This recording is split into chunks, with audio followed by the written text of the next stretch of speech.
Most people have a childhood that can be traced. Not perfectly, not always in complete detail, but in the general sense, there's usually something. A birth record filed with a local authority, a school enrollment entry, a family registration that places a household at a specific address during a specific period. These are the ordinary documents that accumulate quietly around a person's early life, without anyone particularly noticing them at the time.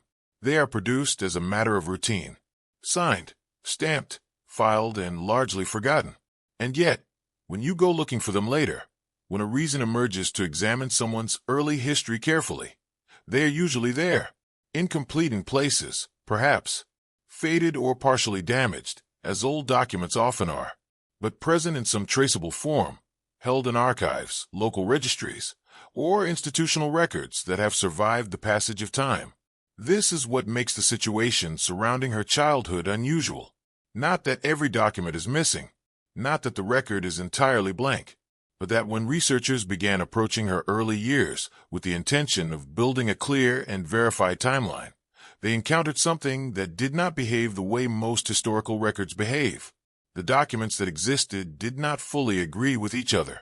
The documents that should have existed in several cases did not appear where they were expected to appear, and the timeline that emerged from placing the available records side by side had gaps in it, not random gaps, but specific ones, located at particular points that happened to be foundational to the official account of her early life. That is where the question begins, and it is a question that is harder to answer than it first appears. When we talk about a problem with someone's childhood records, it can sound like a minor administrative matter, a clerical error, a document misfiled decades ago and never recovered. These things happen, and they happen more often than most people realize. Historical archives are imperfect. Institutions lose records. Fires, floods, relocations, and simple negligence have destroyed enormous quantities of documentation over the centuries. So the first instinct when a gap appears is to treat it as ordinary, as something that probably has a mundane explanation, even if that explanation isn't immediately visible. That instinct is reasonable. It is also, in this case, an instinct that becomes more difficult to maintain the longer the record is examined, because the gaps here are not random. They do not follow the pattern of general archival loss, where records of all kinds thin out evenly as you move further back in time. Instead, they cluster. They concentrate around specific claims in the official account, the periods and details that are most central to the accepted version of her early history are precisely the ones most resistant to independent verification. And that clustering, that non-random quality of the missing information, is something that is difficult to explain through ordinary archival misfortune alone. This raises questions that the official account has not clearly addressed. The accepted version of her childhood exists. It has been told, repeated, and in most contexts simply accepted as the established record. It describes a background, a family situation, a location, and a general trajectory through the early years of her life. People who have written about her, or referenced her history in professional and institutional contexts, have largely drawn from this version without subjecting it to close scrutiny. This is not unusual. Most biographical accounts rely on a core set of sources, and once those sources become established, they tend to be reproduced rather than re-examined. But there is a difference between a version of events that has been widely repeated and a version of events that has been independently verified. Repetition creates familiarity, and familiarity can create the impression of confirmation. The more times a claim appears in print, the more solid it can seem, even if every instance of it traces back to the same original source, and even if that original source has its own questions attached to it. This is one of the quieter problems with the official account of her early life. The sources that support it tend to be closely related to each other. They agree, but they may agree because they share a common origin rather than because they independently arrived at the same accurate conclusion. When you try to find sources that are genuinely independent, documents and records that were created by people or institutions with no particular connection to the official narrative, the picture becomes noticeably thinner. Not empty, but thinner than it should be, given how much of her later documented life depends on the early foundation being what the official account says it is. At first, it seems like a minor issue, a question of sourcing, of archival depth, of the kind of technical detail that matters to historians, but perhaps not to anyone else. But this is where it becomes unclear, because the early years of a person's documented life are not just background detail. They are the foundation on which everything else is built. Age, origin, family connections, educational history. These early facts shape how everything that follows is understood and interpreted. If the foundation is not solid, or if it contains elements that have not been fully examined, that uncertainty travels forward through the entire record. And in her case, the record that follows is significant enough that the question of what actually happened in her early years is not a peripheral one. Dates are one specific area where the problem becomes visible. There are references to her age, in documents from different periods and different contexts, that do not all point to the same birth year. The discrepancies are not enormous. They are the kind of small numerical differences that could, in any individual case, be dismissed as rounding errors or informal approximations, but they appear more than once, across documents that were created independently, at different times, for different purposes. When the same small discrepancy keeps reappearing in unrelated sources, it becomes harder to treat each instance as a separate and coincidental mistake. It doesn't fully make sense when you look at the pattern as a whole rather than at each individual document in isolation. There are also questions about location. The official account places her and her family in specific places during specific periods of her early life, but some of the external documentation, records not created as part of any biographical account, in which her family appears only incidentally, describes a geographical picture that does not always match, not dramatically, not in a way that is impossible to reconcile through some additional explanation, but in a way that requires an explanation that the official account has not provided. Two records cannot both be fully accurate if they describe the same household as being in different places during what appears to be the same period. One of them reflects something other than what actually happened. Determining which one and why would require additional documentation that currently either doesn't exist in accessible form or hasn't been located. That detail sounds minor at first, until it is examined more closely, and until it is placed alongside the other inconsistencies, rather than considered on its own. The picture that emerges from this examination is not a clear one. It is not a picture that points firmly in any single direction or supports any particular conclusion. What it is, instead, is incomplete. It has the shape of a story, a childhood, a background, an origin, but the underlying structure is less solid than it appears from a distance. Some researchers who have approached this material have described the experience in similar terms. The more carefully you look, the less certain the timeline becomes. Not because new information actively contradicts the official account at every turn, but because the information that would confirm it, independently and clearly, keeps not being there when you go to look for it. And that absence, that consistent, patterned absence at precisely the points where confirmation would matter most, is itself a form of information. It does not tell us what happened, but it tells us that the question of what happened has not been answered as fully as the accepted record suggests. The official account of her early life is not entirely absent, and it would be inaccurate to suggest otherwise. There is a version of events that exists, that has sources attached to it, and that has been accepted by most of the people who have engaged with her history in any formal capacity. That version deserves to be taken seriously as a starting point, but acceptance is not the same as accuracy. A version of events can be widely accepted, can appear in reputable sources, can go unchallenged for a long period of time, and still contain elements that have not been verified, or that rest on foundations that are less stable than they appear. The examination of her childhood records is, at its core, an examination of that gap between acceptance and verification. It is an attempt to ask, with some precision, what can actually be confirmed about her early years, and what, upon closer inspection, cannot. What that examination reveals is not a complete picture in either direction. It does not clearly confirm the official account. It does not clearly refute it. What it reveals, instead, is a timeline with specific and recurring points of uncertainty. Points where the documentation thins, where sources converge in ways that may reflect shared origin rather than independent confirmation, and where the records that would most directly resolve the questions are the ones that are hardest to locate or verify. That incomplete picture is where this examination begins, not because the incompleteness is itself evidence of something specific, but because incompleteness at foundational points deserves to be examined rather than simply accepted. The question of what actually happened during her early years, what the real timeline was, what the original documents showed before the accepted version became the established one, remains open.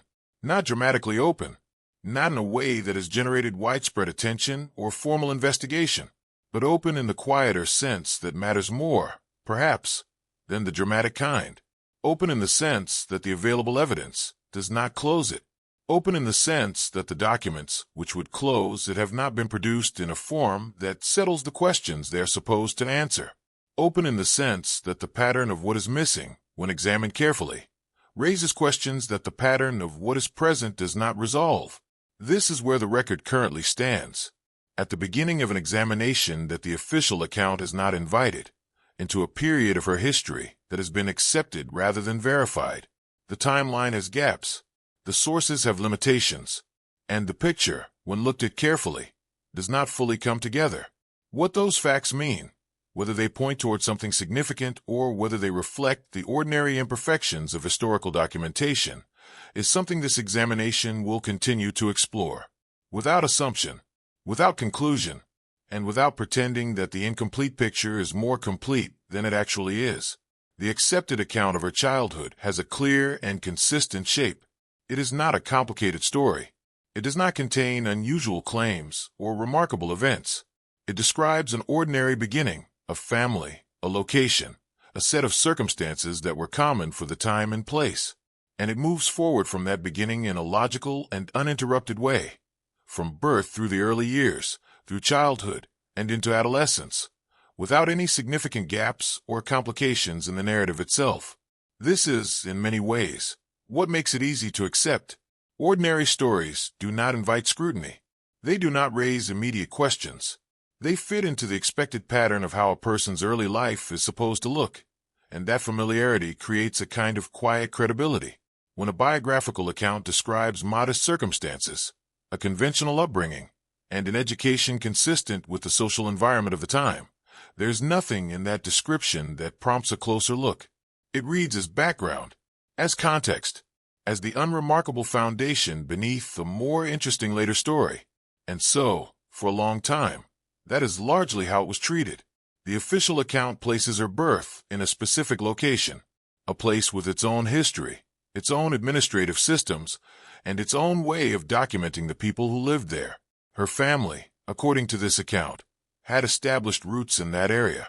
They were not newcomers. They were not transient. They had a connection to the place that gave their presence there a sense of continuity and belonging. This detail matters because it shapes how the early records are supposed to be understood. A family with established roots in a location would be expected to appear in that location's records in multiple ways, not just in a single document, but across several different types of administrative record that would have been created independently over time. That expectation is worth keeping in mind as the record is examined more carefully. Her early years, as described in the official account, were modest. This is a word that appears in various forms across the sources that discuss her background.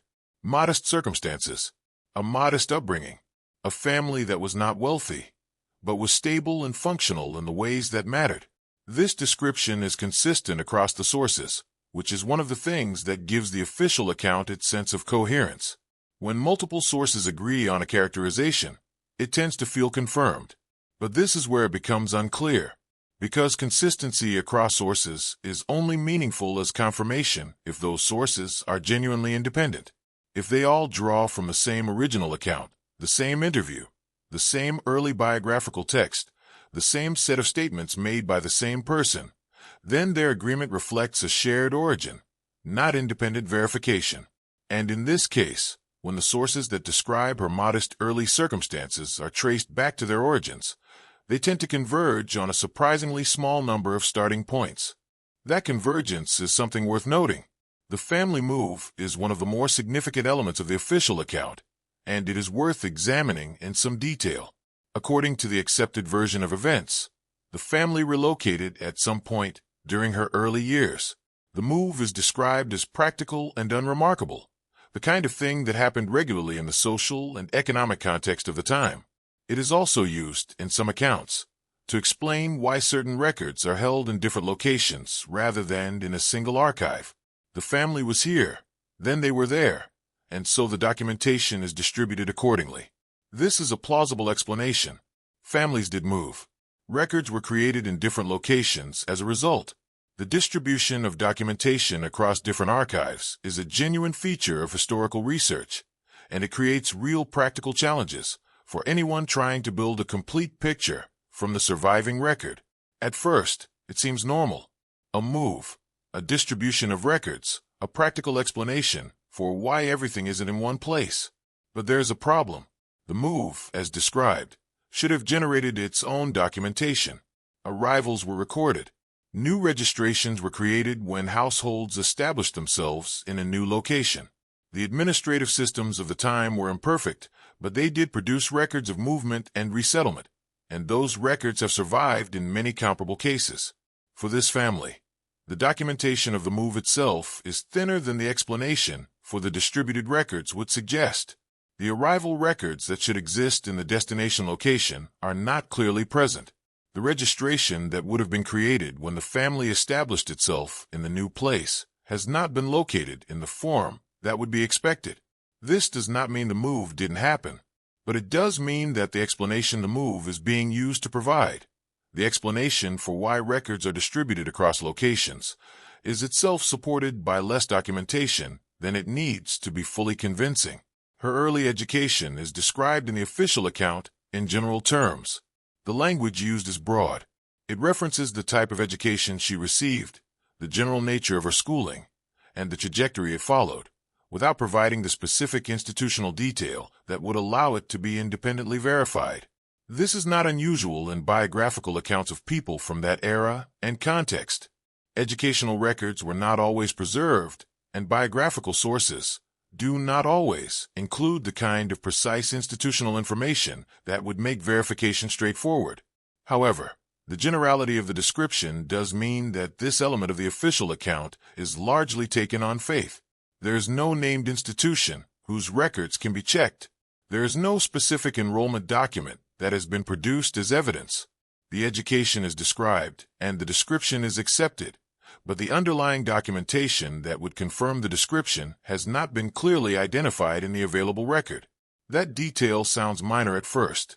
Educational details often are, until it is examined more closely, and until it is placed alongside the other elements of the official account that share the same characteristic, described with confidence, but supported by documentation that is either general, limited, or difficult to independently locate. The family relationships described in the official account are outlined with basic detail. Names appear. Connections are identified. A picture of a family unit is presented that is coherent and internally consistent. Again, this consistency is part of what gives the account its credibility. The pieces fit together. They describe a recognizable family structure, with relationships that are explained in ways that make sense. And this is where the explanation becomes difficult, because the detail provided about these family relationships is enough to create a coherent picture, but not always enough to allow independent verification. Some of the individuals mentioned in connection with her early family life are themselves figures whose documentary presence in the historical record is limited. When you try to locate independent confirmation of their existence, their location, or their relationship to her, the record becomes thinner than the confidence of the official account would suggest it should be. This does not mean the relationships described are false. People existed who left limited documentary traces. That is a common feature of historical research, but it does mean that the family picture presented in the official account rests, in several places, on sources that cannot be fully checked against independent documentation.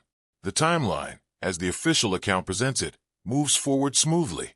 Birth, early childhood, the family move, education, adolescence. Each stage follows the previous one in a logical sequence, with no acknowledged gaps or periods of uncertainty. The narrative has the feel of a completed account, a story that has been told fully, from beginning to the point where it connects to the more public parts of her history.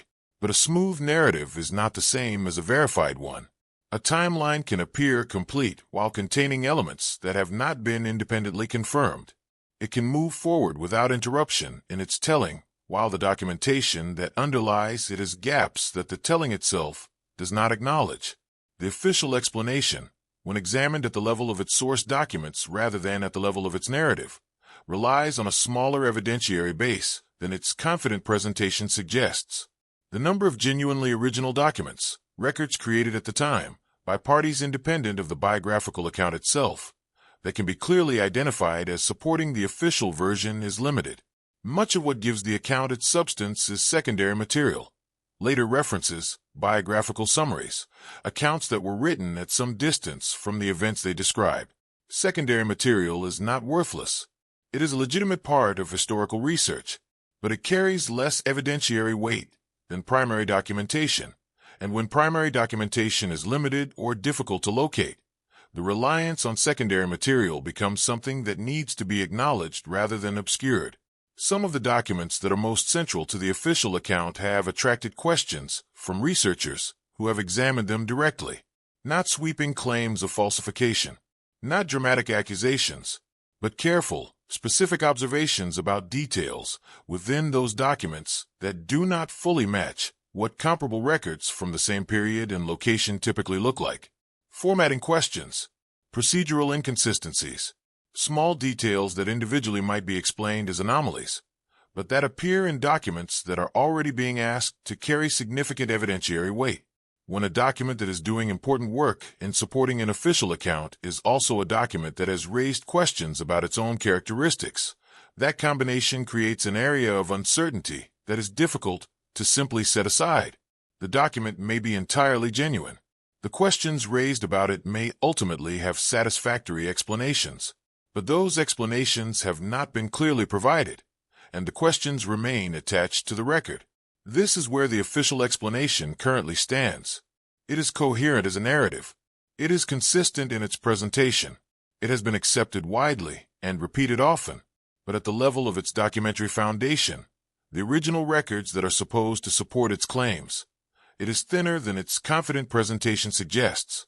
The sources it relies on are fewer than expected, more closely related to each other than genuine independence would require, and in some cases carry their own unresolved questions. None of this is a conclusion. It is an observation about the state of the evidence. The official account may be accurate. Its limitations may reflect nothing more than the ordinary challenges of documenting a life that began in a time and place where record-keeping was imperfect. Those possibilities remain open, but so does the question of why an account that has been so widely accepted rests on a foundation that, when examined carefully, raises as many questions as it answers. That question has not been clearly addressed, and it is the question that the rest of this examination will continue to follow.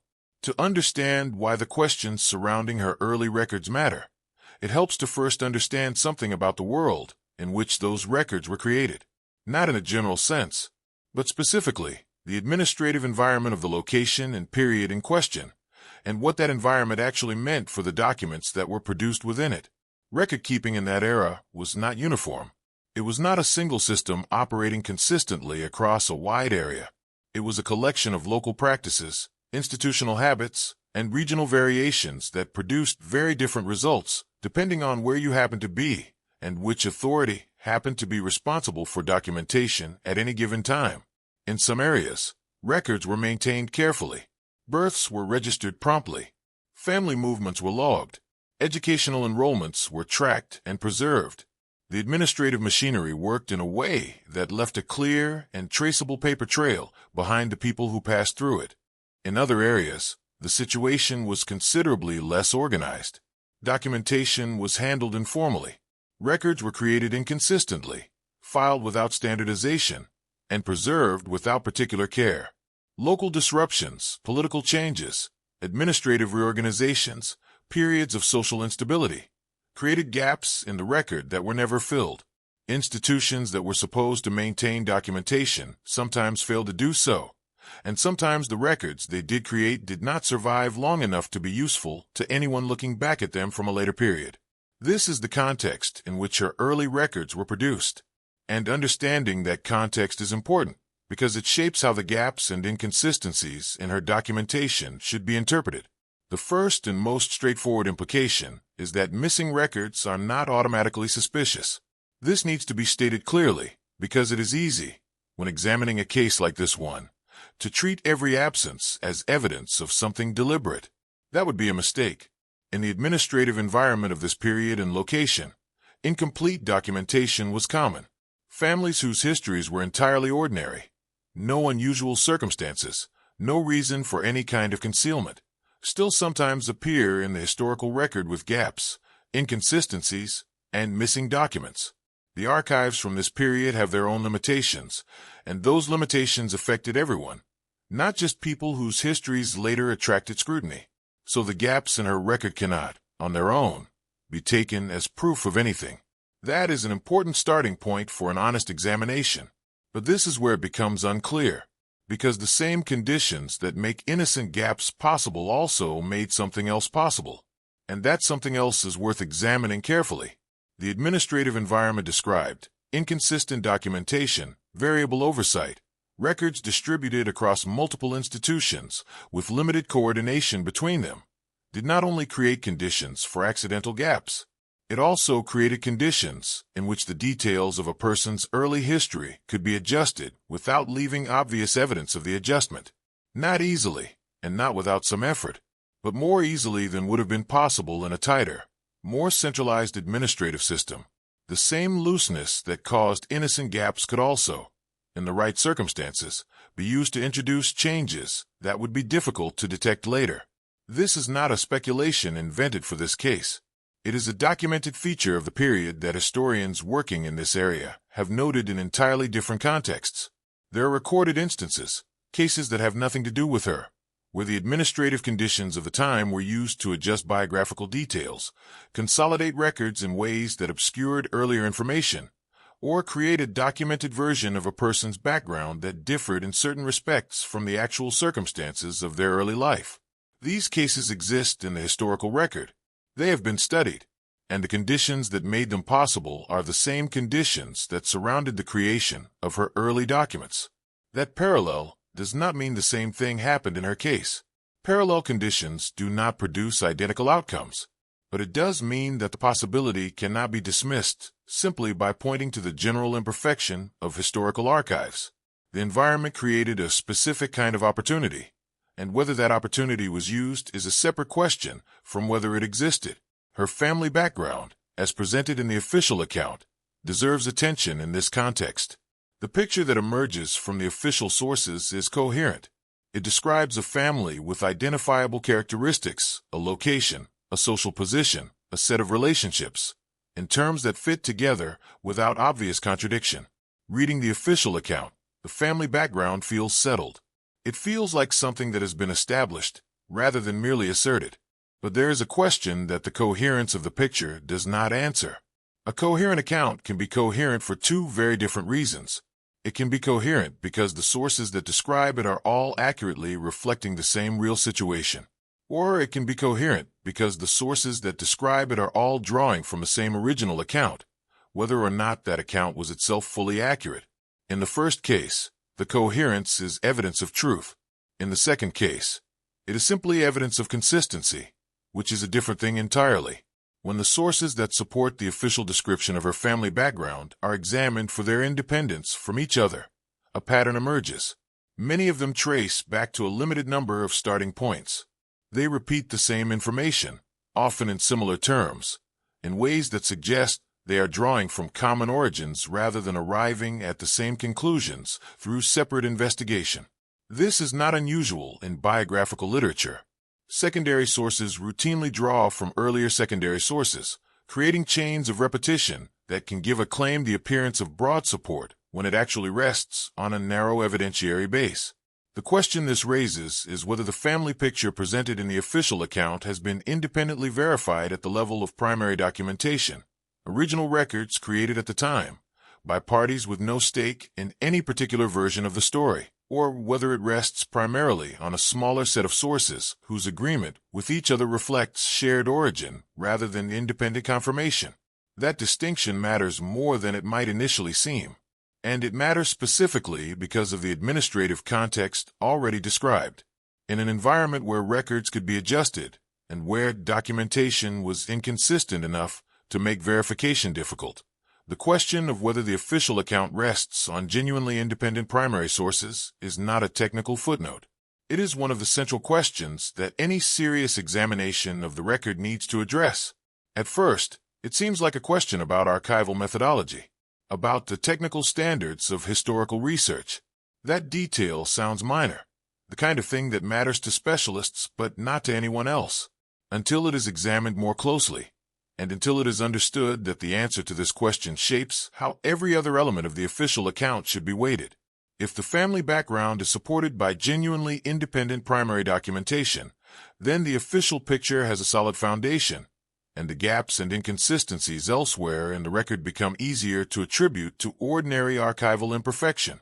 But if the family background rests on a small number of closely related sources, whose independence cannot be clearly established, then the foundation of the official account is weaker than it appears.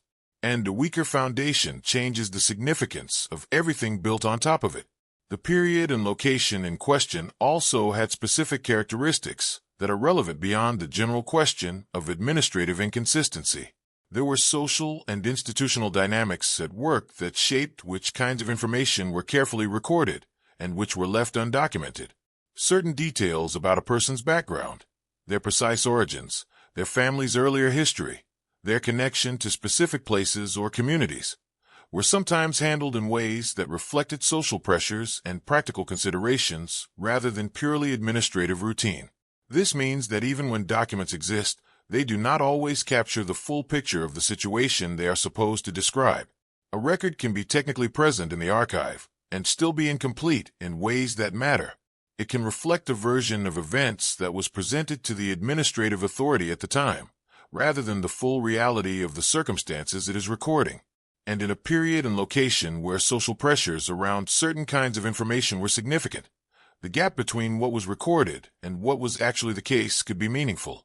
Some researchers who have worked on a broader historical context of this period have noted that personal records from this era and region sometimes reflect a kind of careful management of information, not falsification in a simple sense, but a selective presentation of details that shaped what the documentary record showed without necessarily creating documents that were outright inaccurate.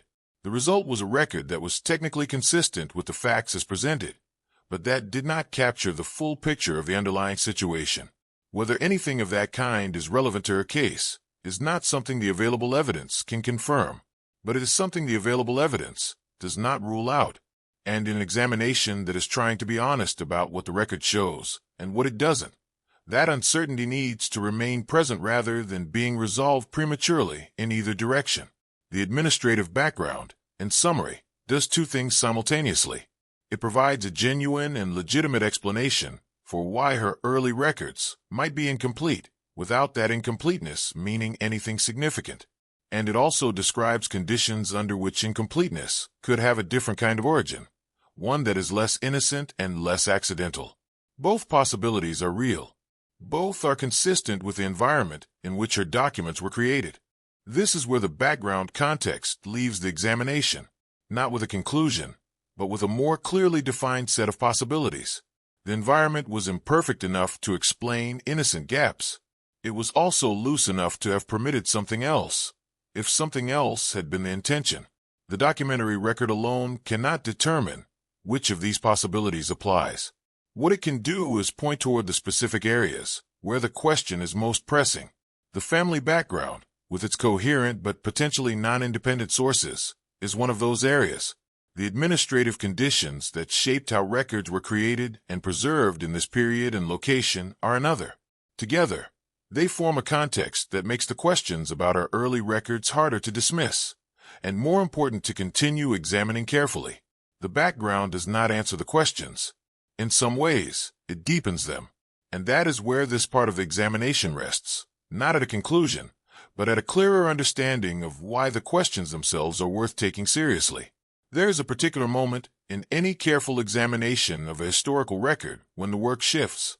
It begins as a process of gathering, collecting what exists, organizing it, building a picture from the available material. But at a certain point, the comparison begins. Sources that were examined separately are placed alongside each other. Dates are checked against dates. Locations are matched against locations. And it is in that comparative process that something different sometimes emerges, not from any single document, but from the space between documents that are supposed to describe the same reality.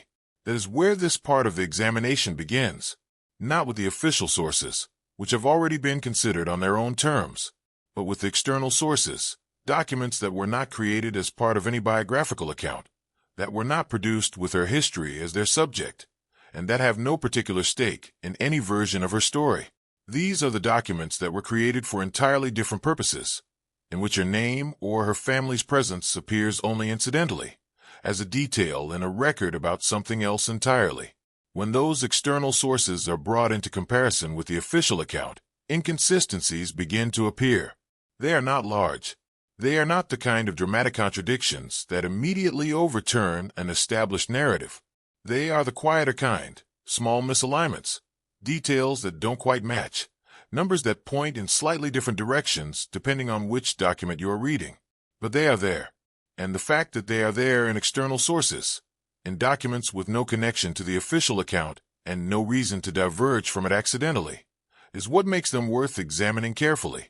The first area where inconsistency appears involves age. This is, in many ways, the most fundamental biographical detail. Age connects directly to the birth year, which is the starting point of the official timeline.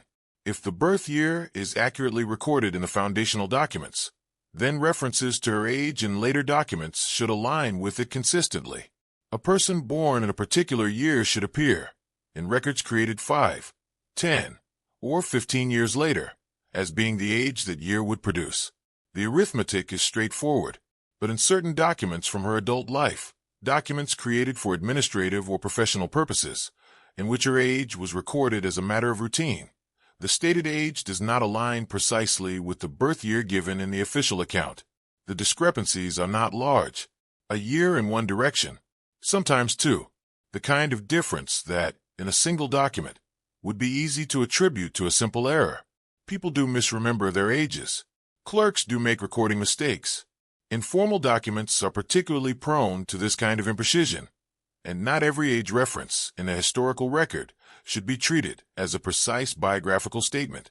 At first, it seems like exactly that, a minor recording error, unremarkable and easily explained. But there is a problem. The discrepancy does not appear once. It appears in multiple documents created at different times, in different contexts, by different parties, who had no connection to each other. Each individual instance might be explained as an isolated mistake, but the pattern of the instances, the fact that they keep appearing, that they tend to point in the same direction, and that they come from sources with no shared origin, is harder to explain through simple error alone. This raises questions that the official account has not directly addressed. If the birth year given in the foundational documents is accurate, why do multiple independent references to her age, spread across different periods and contexts, point toward a different year? The discrepancy is consistent enough to be noticeable, but not large enough to be immediately conclusive. And that middle ground, too persistent to dismiss, too small to be definitive, is exactly where unresolved questions tend to live. The second area of inconsistency is different in nature, but similar in its implications. It involves location. Specifically, it involves where her family was living during a particular period of her childhood, a period that the official account describes in relatively clear terms, placing the family in a specific location with a reasonable degree of confidence. But a separate administrative record, a document not primarily concerned with her or her family, in which their presence is noted only as an incidental detail relevant to the document's actual subject, places the family somewhere else during what appears to be an overlapping period of time. Not a dramatically different location, but a different one. A place that is not the place the official account identifies as their residence during those years. Two records describing the same family during what appears to be the same period cannot both be fully accurate if they place that family in different locations. One of them reflects something other than the actual situation.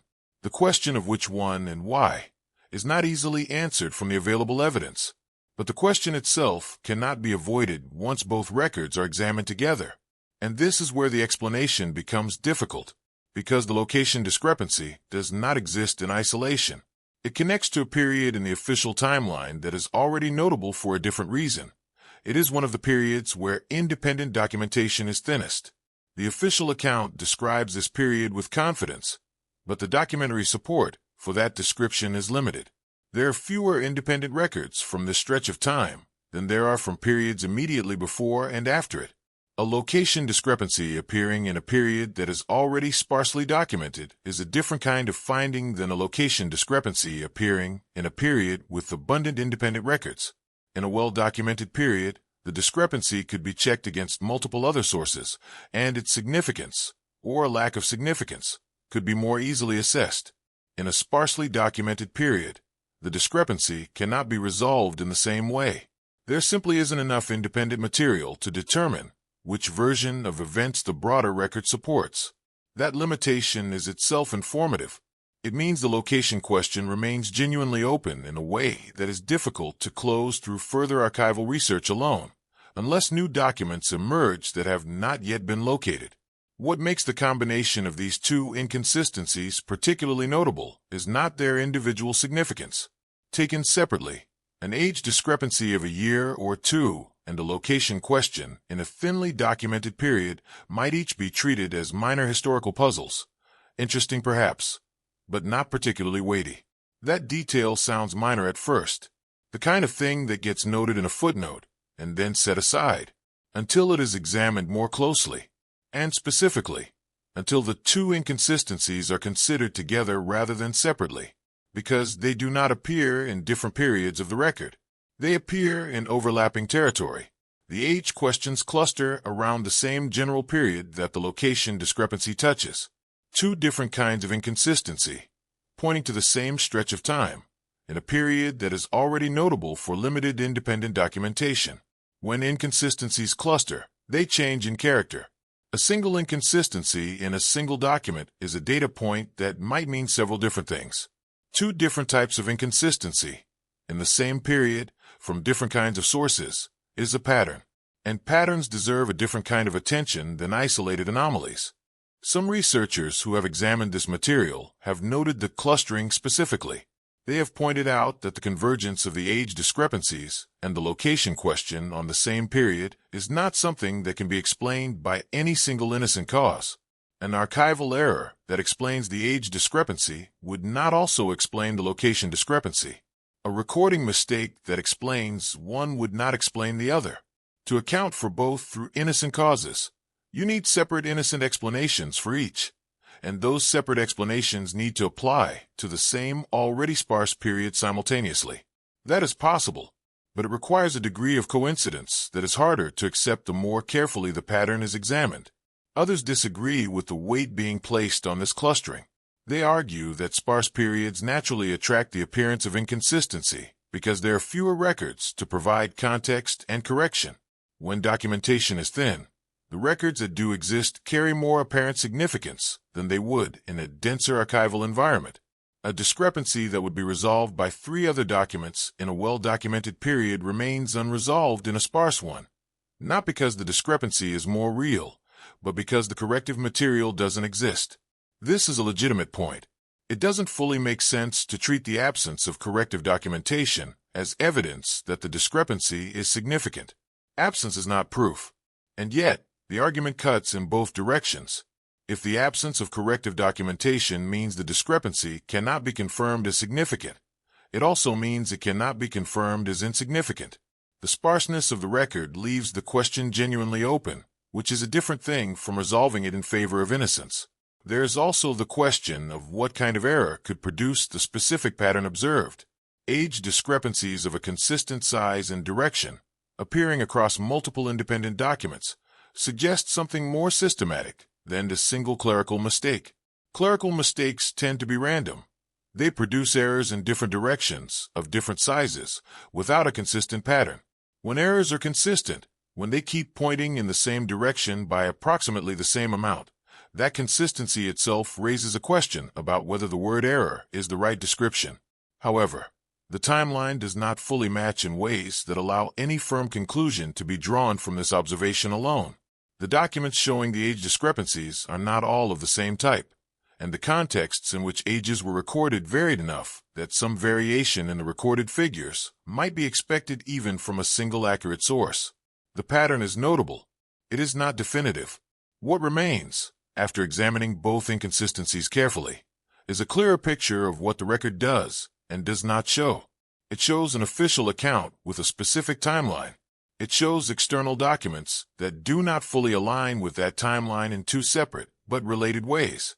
It shows those misalignments clustering in a period that is already poorly supported by independent documentation. And it shows that the standard explanations for each inconsistency, error, misremembering, archival imperfection, become progressively less satisfying when the inconsistencies are considered as a pattern rather than as isolated events. The record does not resolve this. It presents the inconsistencies and leaves them standing. The official account continues to describe the timeline with confidence. The external documents continue to point in a slightly different direction. And the period where both sets of questions converge continues to be the period where independent documentation is thinnest, which means the gap between the official version and the external record is exactly least likely to be bridged by further archival discovery. That is where the first inconsistencies leave the examination, not with an answer, but with a more clearly defined and more persistent set of questions than existed before the external sources were brought into comparison. There is a reasonable expectation that comes with examining a historical record carefully. The expectation is that the closer you look, the clearer things become. That additional scrutiny resolves ambiguities rather than creating new ones. That the inconsistencies visible from a distance will have explanations that become apparent once the underlying material is examined in detail. In many cases, that is exactly what happens. An apparent contradiction turns out to be a labeling error in an archive. A missing document turns out to have been filed under a different name or transferred to a different institution. A discrepancy in dates turns out to reflect a known administrative practice of the period. The record, when examined carefully, tends to become more coherent rather than less. But that is not what happens here. In this case, the closer the available documentation is examined, the more the inconsistencies multiply rather than resolve. New questions appear where answers were expected. Absences are discovered where documents should be present. And the picture that emerges from detailed examination is less settled than the one that existed when the official account was simply accepted at face value. That pattern, of increasing uncertainty rather than increasing clarity, is itself something worth paying attention to. The school record is one specific and concrete example of this pattern. According to the educational timeline described in the official account, she attended a particular institution during a specific period of her childhood. This is not a vague claim. The official account identifies an educational path with enough specificity that it points toward a particular type of institution, in a particular location, during a particular span of years. If that claim is accurate, there should be a record of her enrollment or attendance at that institution, held in whatever archive maintains the historical records of that type of institution from that period. One researcher who examined this question did not simply note the absence of the record and move on. They took the additional step of directly contacting the relevant archive to ask about the state of its holdings from that period. The response from the archive was significant because it did not say that records from that era were generally lost or incomplete. It confirmed that the records from the relevant period were largely intact. The archive's holdings from those years were preserved in reasonable condition. Other students from the same period appear in those records. She does not. At first, it seems like it could still be a simple explanation. A misfiling. A record held under a different name or in a different category. Administrative variations that placed her documentation in an unexpected location within the archive's holdings. These are all possible, and the researcher who identified the absence acknowledged that such explanations could not be entirely ruled out. But there is a problem. The absence of a specific record in an archive that otherwise has intact holdings from the relevant period is a different kind of finding than an absence in an archive with general gaps. When records are generally missing because of historical loss, an individual absence is unremarkable. It is simply one more instance of a widespread phenomenon. But when the archive's holdings are largely intact and a specific record is not there, the absence becomes more pointed. It requires an explanation specific to that individual record, not a general explanation about archival imperfection. That specific explanation has not been provided. The absence has been noted. It has not been accounted for. The family registration document presents a related but distinct problem. In the administrative system of the time and location in question, a household's arrival in a new place was supposed to generate documentation. When a family moved and established itself in a new location, a registration was created. This was not an optional procedure. It was a routine administrative requirement, and the records it produced have survived in considerable numbers from this period.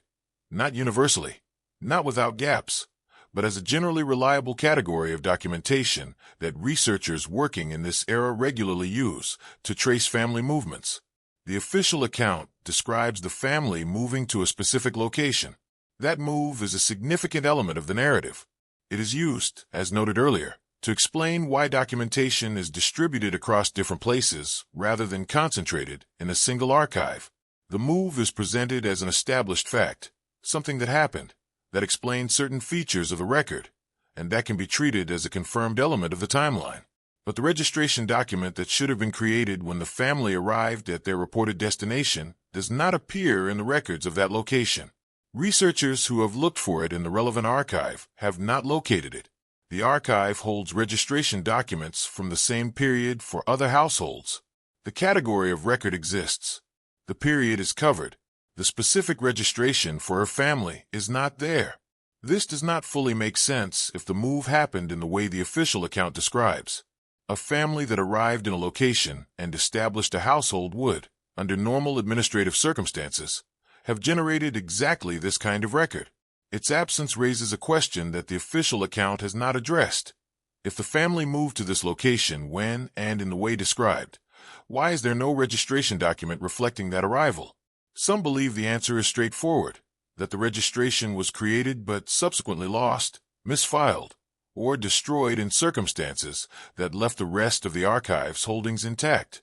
Others disagree, pointing out that this explanation requires the specific record most relevant to verifying a key claim in the official account to be the one that happened to disappear while surrounding record survived.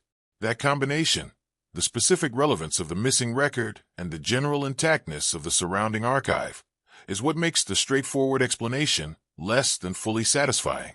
These are not dramatic findings. That point deserves emphasis, because it is easy to read a list of absences and missing documents and interpret it as pointing toward something definitive. It does not. Absences are among the most difficult types of evidence to interpret in historical research, precisely because they are consistent with multiple explanations.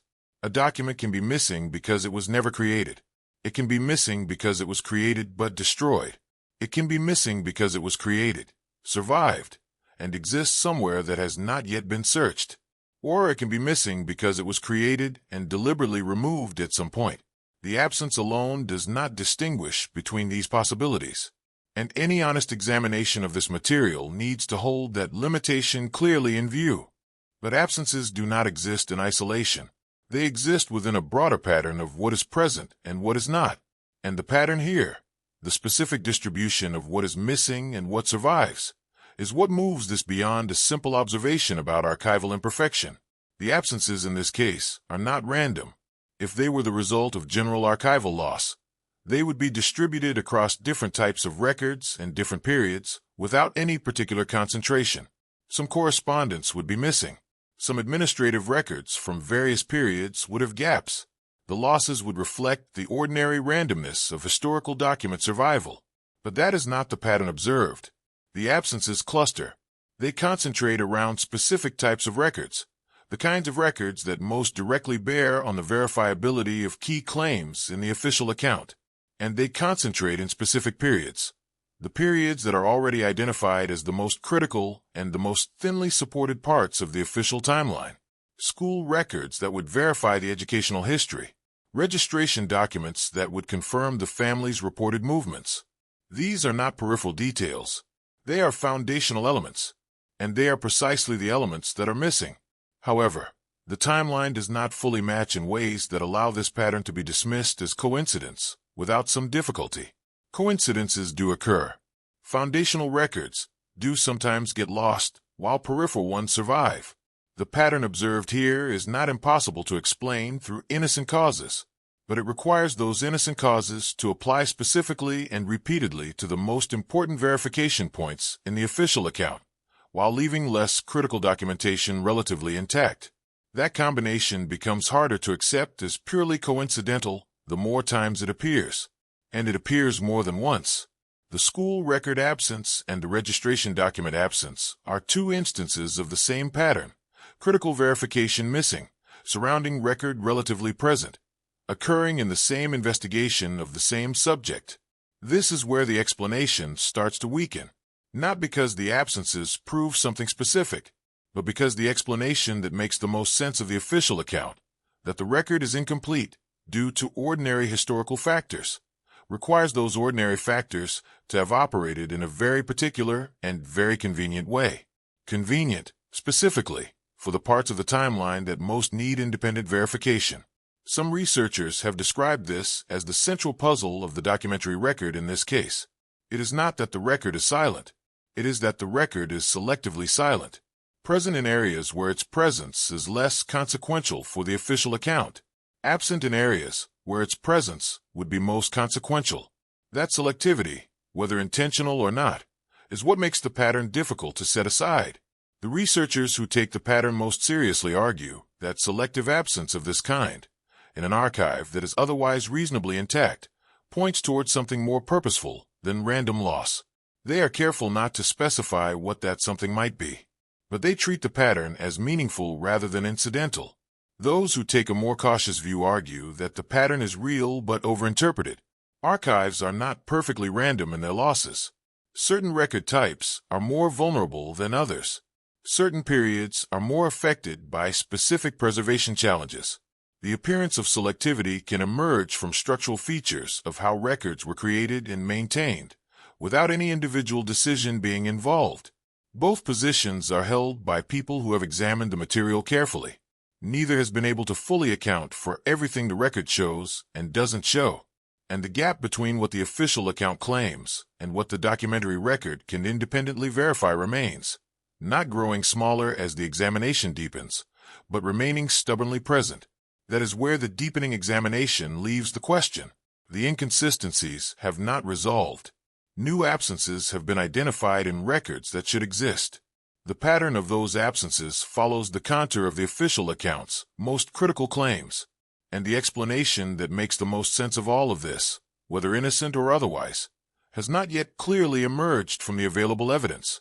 The record continues to raise more questions than it answers, and that, at this stage of the examination, is itself a significant finding. At a certain point in any careful investigation, individual findings stop being the most important thing. What becomes more important is what those findings share, how they relate to each other, whether the problems identified in different documents, from different periods, examined through different lines of inquiry, are truly separate and unconnected, or whether they are expressions of something that runs deeper than any single document or any single absence. That point has been reached in this examination. The individual inconsistencies have been noted. The specific absences have been identified. The questions attached to particular documents have been laid out. And now, stepping back from the individual details and looking at the full picture of what the investigation has found, something becomes visible that was not visible when each element was being examined on its own. A pattern, not a subtle one, once it is seen clearly. A pattern that runs across multiple document types, multiple periods, and multiple lines of inquiry, and that keeps returning to the same pressure points in the official account with a consistency that is difficult to explain as coincidence. Understanding what that pattern actually shows requires looking at it carefully and honestly, not overstating what it means, but not understating it either. The pattern spans several different categories of documentation: birth records, school records, family registration documents, age references, and administrative papers created for entirely unrelated purposes. These are not all the same kind of document. They were created by different institutions, at different times, for different reasons. They have different levels of formality, different preservation histories, and different relationships to the official biographical account. In most investigations, when you look across that range of document types, you find a mixed picture. Some elements verify cleanly. Others have minor issues. The overall record is imperfect but coherent enough to support a general understanding of the subject's history. But across all of these categories, in this case, the same issue keeps appearing.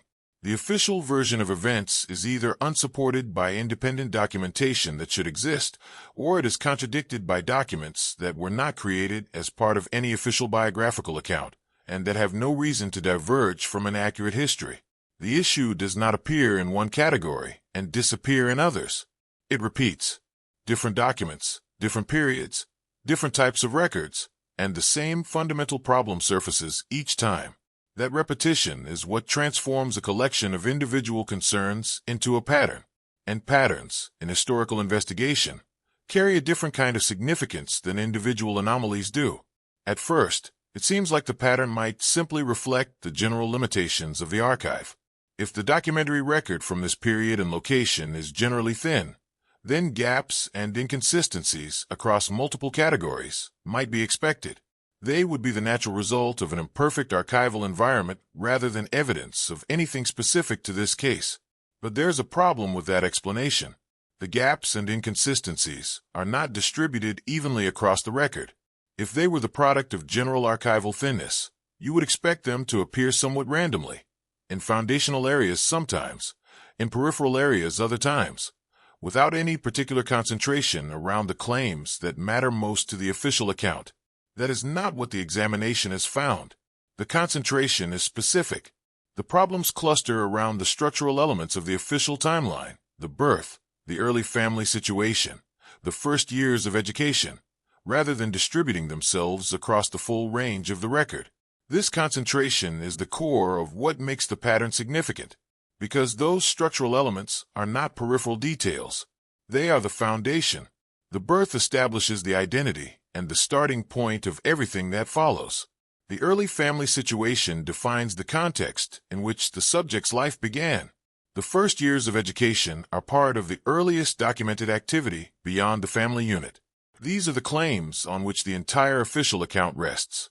If they are solid, the account has a foundation. If they are not independently verifiable, the account is built on ground that has not been confirmed. And it is precisely these elements, the foundational ones, that the documentary record is least able to support independently.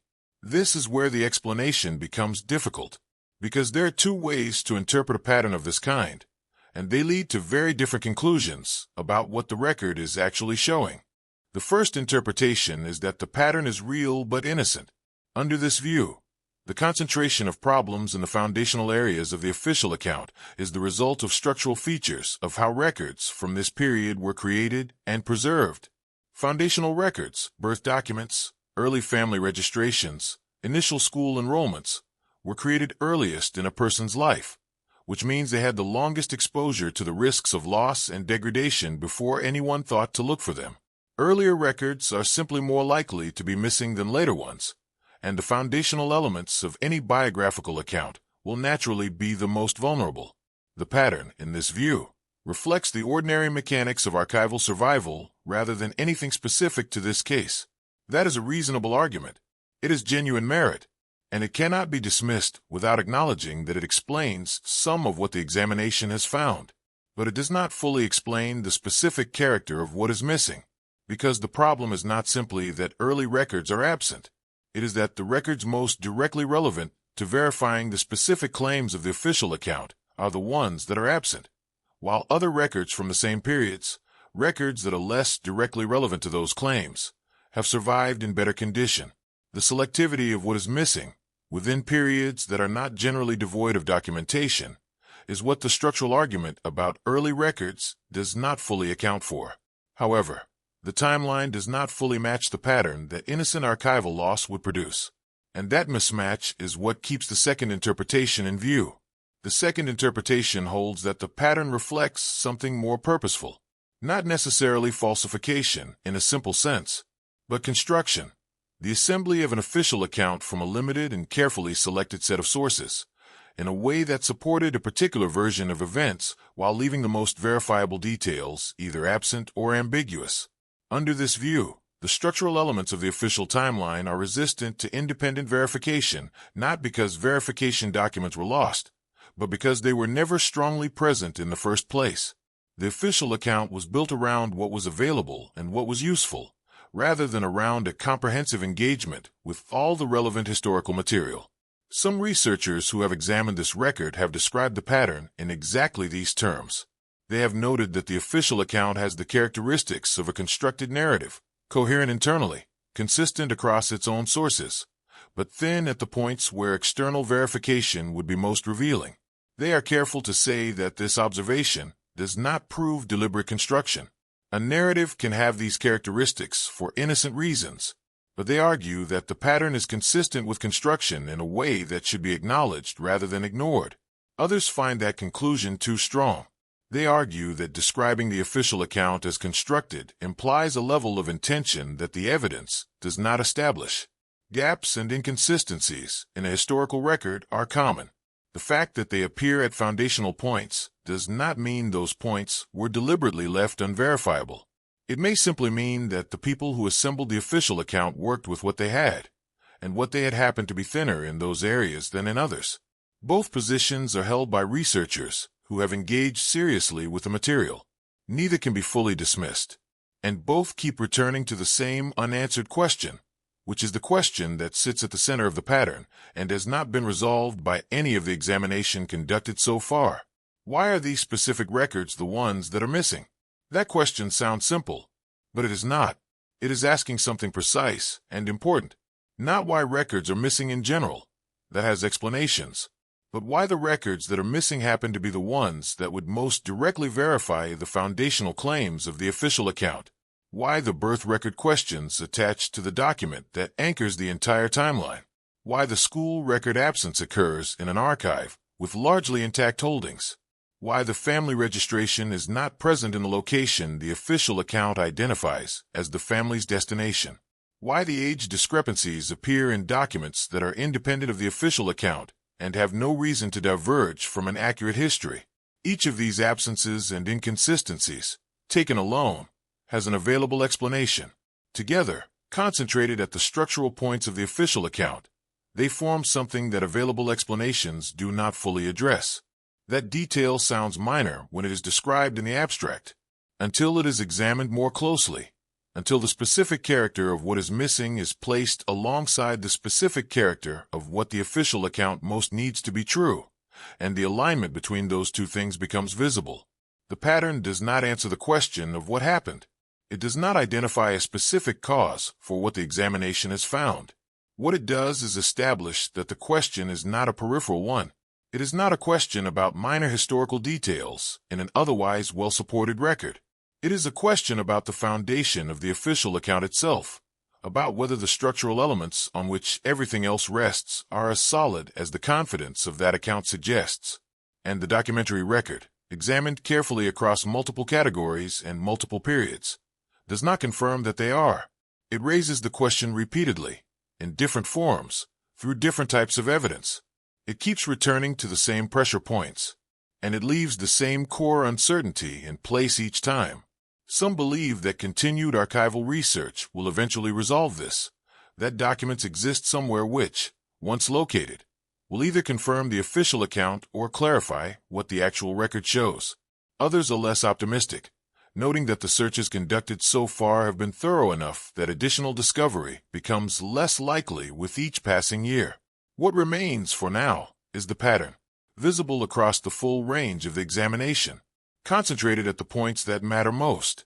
And still, after everything that has been examined, without a clear explanation that accounts for all of it, the question of why these specific records are the ones that are missing has not been answered.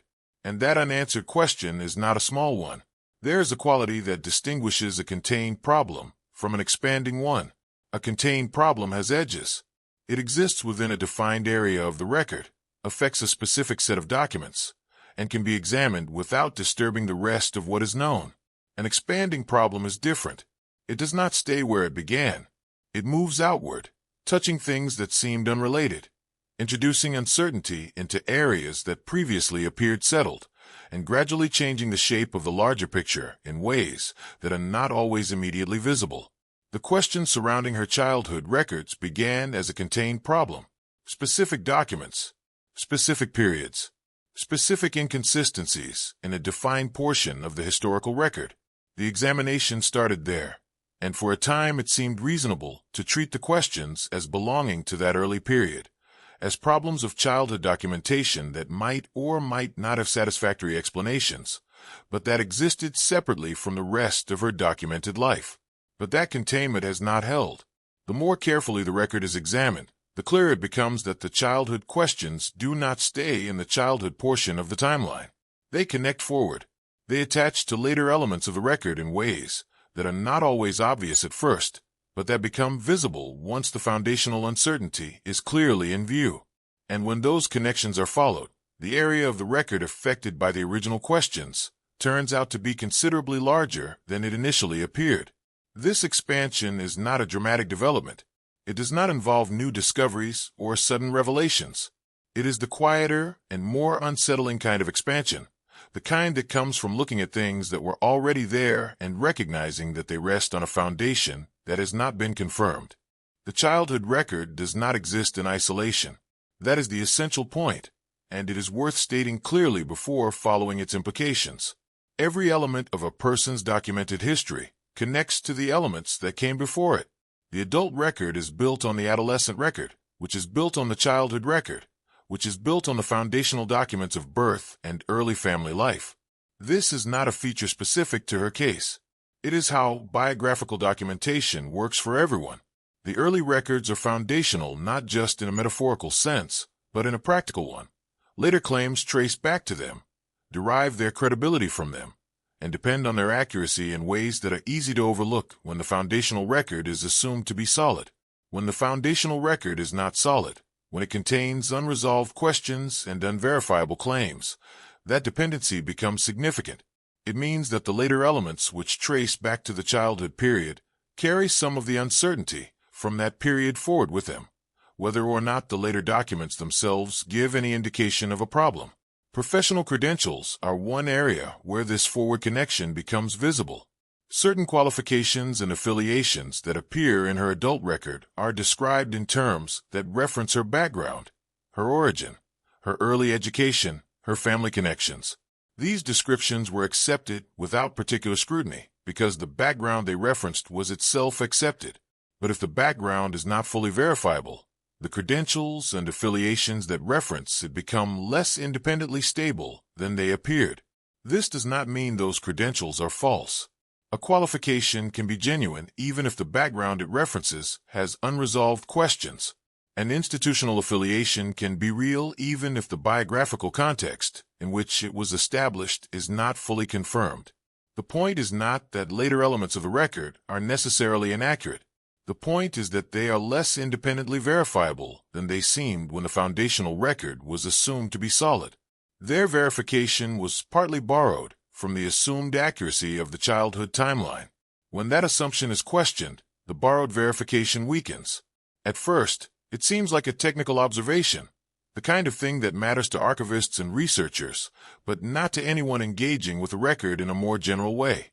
But there is a problem with treating it as purely technical, because the credentials and affiliations in question are not peripheral details. They are part of how she was understood and positioned in the contexts that mattered most to her public presence. They shaped how other people related to her, how institutions engaged with her, and how her history was presented in the accounts that most people encountered. If those elements rest on a foundational record that has not been confirmed, the uncertainty is not contained to an archival footnote.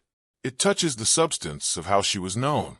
Institutional affiliations present a related but distinct version of the same problem.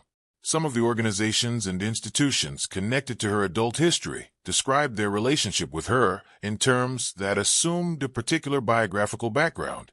They positioned her, and were positioned in relation to her, based on claims about her origin and early history that derived from the official account. Those descriptions are now part of the record, part of how her story appears in the documentation that exists beyond her personal history.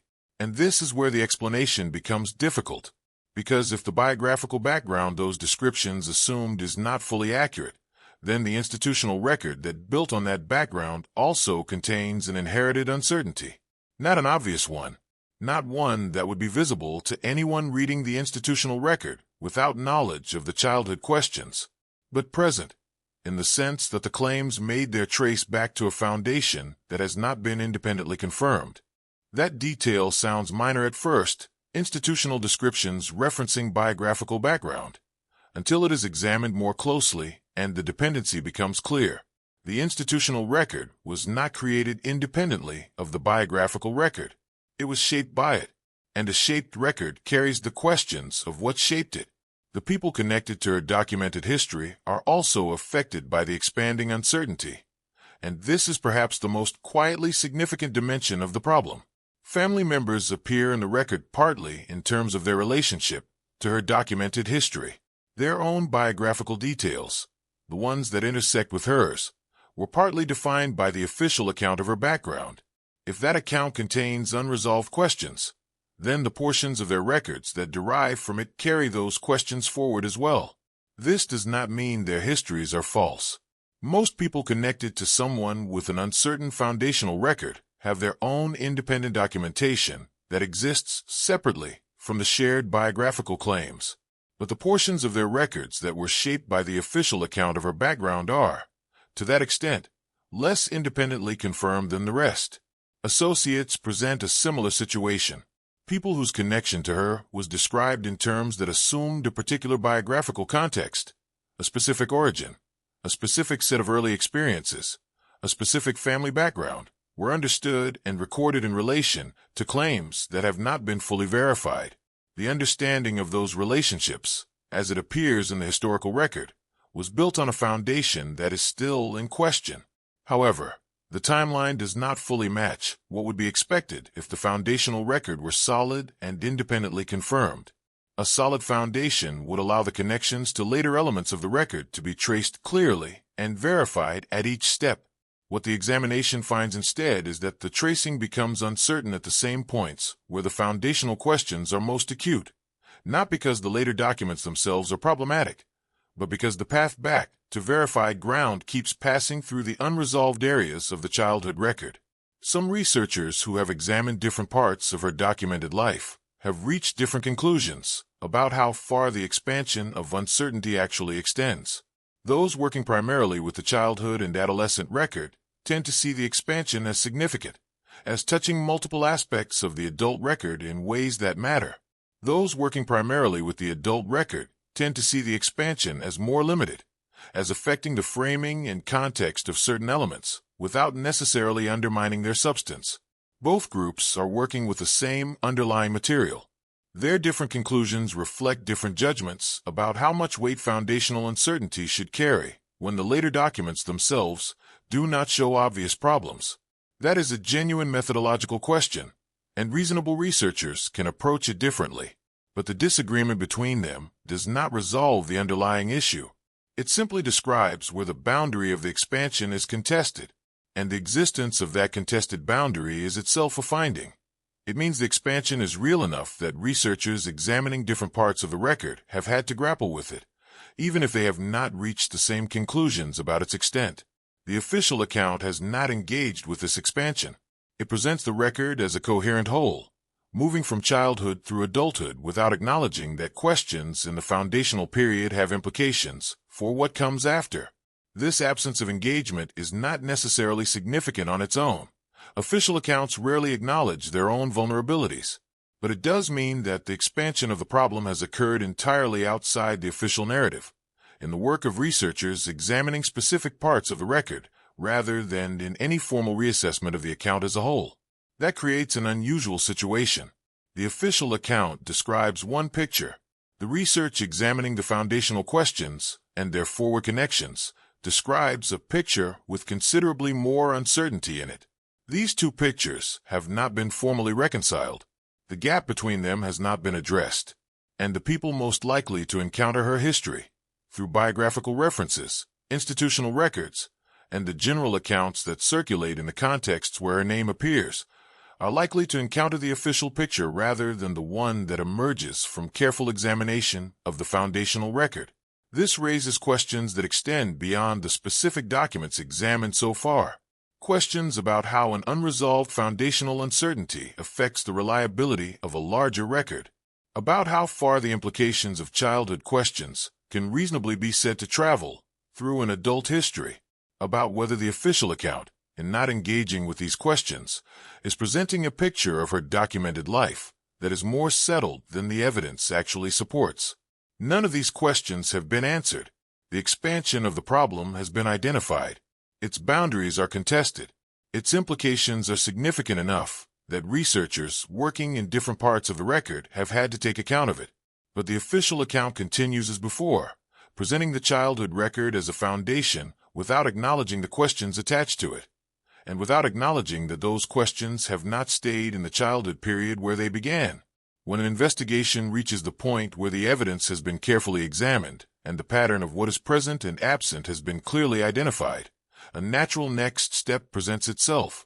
The question shifts from what the record shows to what the record means, from documenting the inconsistencies to interpreting them, from describing the gaps to asking what those gaps might be telling us. This is also the point where the investigation becomes most difficult, because the same body of evidence, the same documents, the same absences, the same pattern of foundational uncertainty can be interpreted in more than one way. Reasonable people who have examined the same material carefully have reached different conclusions about what it suggests. And those different conclusions are not simply the result of different levels of attention or different standards of rigor. They reflect genuine differences in how the available evidence is weighted, and in what assumptions are brought to the question of what historical records can and cannot tell us. There are, broadly speaking, three distinct interpretations of what the evidence surrounding her childhood record suggests. They do not overlap entirely, and they point in meaningfully different directions. Each of them has been advanced by researchers who have engaged seriously with the material, and none of them has been proven in a way that allows the others to be set aside. The first interpretation begins with a premise that has been acknowledged throughout this examination. The administrative environment in which her early records were created was imperfect. Record-keeping was inconsistent. Documentation varied by region, by institution, and by period. Records were lost, misfiled, and incompletely preserved. Families moved and generated documentation gaps as a result. These are real features of the historical context, and they provide a genuine framework for understanding why a record from this period might be incomplete and partially contradictory. Under this first interpretation, those features are sufficient to explain what the examination has found. The inconsistencies are real, but they are innocent. The age discrepancies reflect the ordinary imprecision with which ages were recorded in informal and semi-formal documents of the period. The missing school record is an instance of a specific document being lost within an otherwise intact archive, something that happens more often than the general survival of surrounding records might suggest. The absent family registration reflects the genuine gaps that existed in even relatively well-maintained administrative systems of the time, and the pattern of foundational uncertainty is the natural result of those early records being the ones most exposed to the risks of loss over the longest period of time. This interpretation does not require anything unusual to have happened. It asks only that ordinary historical factors operated in ways that were somewhat concentrated in their effects on her foundational documents, which is possible, and which is parallels in other cases from the same period and context. Some researchers find this interpretation fully adequate. They argue that the questions raised about her childhood records, while genuine, do not exceed what can be accounted for through the known limitations of historical documentation from this era. They point to comparable cases, other figures from the same period whose records show similar patterns of incompleteness and minor inconsistency, as evidence that nothing about her situation is unusual enough to require a different kind of explanation. But this is where it becomes unclear, because the comparable cases those researchers point to tend to involve figures whose foundational records are incomplete in a more general way, thinning out across multiple record types without the specific concentration at verification critical points that characterizes this case. The difference between general incompleteness and selectively concentrated incompleteness is one that the first interpretation does not fully address. The second interpretation takes a different approach. It accepts that the inconsistencies are real and meaningful, but it does not treat them as evidence of anything sinister or deliberately deceptive. Instead, it places them in a specific historical and social context, one in which the adjustment of biographical details was a recognized, if not openly discussed, response to particular kinds of circumstances. The period and location in question was one in which certain aspects of a person's background, their precise origin, their family's earlier history, their connection to specific communities or social categories, could create practical difficulties in some contexts and advantages in others. Families and individuals sometimes adjusted elements of their documented history, not for reasons of fraud or deception in any simple sense, but in response to social pressures and practical realities that made a particular version of their background more navigable than the actual one. Under this second interpretation, her early identity was partially reconstructed at some point, possibly by her family rather than by her, possibly before she was old enough to have been involved in any deliberate decision. The reconstruction was not necessarily comprehensive. It may have involved adjusting specific details, a birth location, a family connection, an element of the early education narrative, while leaving the broader shape of the history intact. And it was done in response to circumstances that have not been fully documented, using the administrative looseness of the period to make adjustments that would be difficult to detect from later examination of the record. At first, it seems like this interpretation should be easier to confirm or deny than the first one, because it posits something specific happening rather than simply invoking general archival imperfection. But there's a problem. The very administrative conditions that would have made a partial reconstruction possible are also the conditions that make the reconstruction, if it occurred, difficult to identify clearly from the surviving record. A reconstruction carried out in a period of inconsistent documentation would not necessarily leave obvious traces. It would produce exactly the kind of pattern the examination has found, foundational elements that are harder to verify than peripheral ones, inconsistencies that cluster at specific pressure points, and an official account that is coherent internally, but thin at the points where external verification matters most. This interpretation treats the pattern as meaningful rather than accidental, but does not treat it as malicious. It is the interpretation most sympathetic to the possibility that what happened, if anything did, was a response to circumstances rather than a calculated effort to deceive. Some researchers find this interpretation the most historically grounded.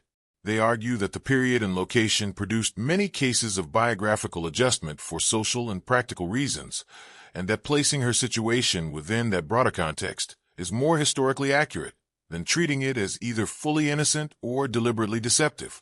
The evidence, they suggest, is more consistent with this middle position than with either of the more extreme ones. Others disagree. They argue that the second interpretation, while plausible in general terms, lacks specific evidence connecting it to her case. It describes a category of historical occurrence without demonstrating that this case belongs to that category. And in the absence of specific evidence, they are reluctant to accept an interpretation that attributes something intentional, even if not malicious, to the record without a clearer basis for doing so. The third interpretation is the most direct and the most consequential. It holds that the pattern of missing and inconsistent documentation in her childhood record is not the result of ordinary archival imperfection, and not the result of a partial reconstruction carried out for social reasons. It holds, instead, that the childhood record was deliberately shaped to support a particular version of her background, a version that served purposes which have not been fully disclosed, and which required the foundational elements of her documented history to appear a certain way. Under this interpretation, the concentration of problems at verification critical points is not coincidental. It is the expected result of a deliberate effort to create a biographical record that would be accepted without close scrutiny, while avoiding the creation of documents that could be checked against independent sources and found to diverge. The official account, in this view, was not simply assembled from imperfect material. It was constructed, built to present a particular version of her background and to leave certain questions unanswerable by design rather than by accident. This is the strongest of the three interpretations, and it carries the most significant implications. It also has the highest evidentiary bar, Claiming deliberate construction requires more than a pattern of inconsistency and absence. It requires some basis for understanding why such construction would have occurred, who would have been involved, and what purposes it was intended to serve. And it is precisely on those questions, the motivating circumstances, the actors involved, and the specific purposes served, that the available evidence is least informative. However, the timeline does not fully match what would be expected if the record were simply the product of ordinary historical imperfection, even after the most generous allowances are made for the administrative conditions of the period. And that mismatch is what keeps the third interpretation present in the discussion, even among researchers who are cautious about making strong claims on limited evidence. None of the three interpretations has been proven. Each of them explains some of what the examination has found. None of them explains all of it. And this situation, where multiple interpretations have partial explanatory power, without any single one achieving clear dominance, is one that experienced researchers recognize as characteristic of genuinely unresolved historical questions. Some believe the most accurate account would involve elements of more than one interpretation. Perhaps the foundational record was partially reconstructed for social reasons, and perhaps that reconstruction was more deliberate in some areas than others. Perhaps ordinary archival factors account for some of the gaps, while something else accounts for the pattern of their concentration. Perhaps the truth is a combination that does not map cleanly onto any of the three interpretations as they have been described. Others find compound explanations unsatisfying. They argue that combining interpretations, without specific evidence, for each component produces an account that feels comprehensive, but actually explains less than it appears to. A compound explanation that includes elements of all three positions can accommodate almost any pattern of evidence, which means it has limited ability to distinguish between what actually happened and what might have happened. This disagreement about method, about whether compound explanations are more or less useful than single framework ones, is itself unresolved. It reflects a genuine tension in how historical investigations handle evidence that is insufficient to clearly confirm a single interpretation. What all three interpretations share, despite their differences, is the acknowledgement that the childhood record as it stands cannot be fully accepted at face value. They disagree about why. They disagree about what the pattern of inconsistency and absence actually reflects. But they agree that something in the record requires explanation beyond simple acceptance of the official account. That shared acknowledgement, across interpretations that otherwise point in different directions, is perhaps the most significant finding of this part of the examination. The question of which interpretation is correct remains open, but the question of whether the official account requires scrutiny has, through the work of examining these alternative views, moved considerably closer to being settled. There is a particular kind of ending that investigations sometimes reach, not a conclusion, but a boundary, a point where the available evidence has been followed as far as it can be followed, where the questions have been examined from multiple directions, and where the record has been asked everything it is capable of answering, and where, despite all of that careful work, the central question remains standing exactly where it stood at the beginning, not weakened by the examination, not resolved by it, simply present, as it was before, but now more clearly defined and more honestly understood. That is where this examination has arrived. The question that opened this investigation, something about her childhood records, doesn't match the timeline, has not been answered. It has been explored carefully. The documents that exist have been examined. The documents that don't exist have been noted and their absence considered from multiple angles. The pattern of what is present and what is missing has been described with as much precision as the available material allows. The interpretations that different researchers have brought to that pattern have been laid out and assessed on their own terms. And at the end of all of that, the question is still open. This is worth stating plainly, because there's a tendency, in any extended investigation, to mistake the accumulation of examination for the accumulation of answers. The fact that a great deal of careful work has been done does not mean that the central question has been resolved. In this case, it has not. What the examination has produced is a clearer understanding of the question itself, a more precise sense of where the uncertainty is located, what form it takes, and why it has not been resolved by the record that exists. That is a genuine finding, but it is not the same as an answer. Something about the childhood records doesn't match the timeline. That statement, which could have been made at the outset on the basis of initial observation, can now be made with considerably more specificity. The inconsistencies are real. They have been identified across multiple document types, from multiple independent sources, in ways that rule out simple transcription error or casual misremembering as sufficient explanations. The gaps are real. They have been located in archives that are otherwise reasonably intact, at points in the record that are foundational rather than peripheral, and the pattern of uncertainty clustering around the specific claims most central to the official account is real. It has been traced carefully enough to establish that it is not the product of random archival imperfection, but something more structured in its distribution. These are factual observations about the state of the record. They can be stated with confidence. What they mean, what caused the inconsistencies, what explains the gaps, what produced the pattern, is something the evidence does not resolve. That distinction between what can be observed and what can be concluded is not a minor one. It is the essential boundary of what this examination can honestly claim. The official account remains in place. This is also a factual observation, and it matters. The version of her childhood that has been accepted and repeated in mainstream references to her history has not been formally revised or challenged in any official context. It continues to appear in biographical summaries, in institutional references, and in the general accounts that most people encounter when her name comes up. For most purposes, in most contexts, it functions as the established record. The researchers who have raised these questions occupy a more limited space in the overall record. Some have published their findings in contexts where they have been acknowledged and engaged with carefully. Others have worked in spaces where their conclusions have been dismissed without detailed engagement with their specific evidence. And in many cases, the questions they have raised have simply not been addressed, neither confirmed nor refuted, but left in a kind of suspended uncertainty that is neither resolution nor acknowledgement. That situation, where questions exist but are not formally engaged with by the account they concern, is uncomfortable in a specific way. It does not allow the questions to be closed, but it also does not allow them to produce any formal change in how the record is presented. The questions and the official account exist in parallel, without a mechanism for bringing them into direct confrontation and producing a result.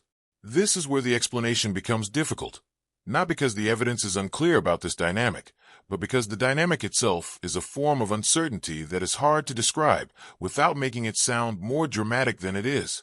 It is not a conspiracy of silence. It is not a deliberate suppression. It is more ordinary than either of those things. It is simply the way that unresolved historical questions often exist, present in specialized research, absent from general presentation, and unlikely to be resolved until something changes in the availability of evidence or the level of attention brought to bear on the question. The documents that would most clearly answer the outstanding questions have not been located in forms that settle what they are asked to settle.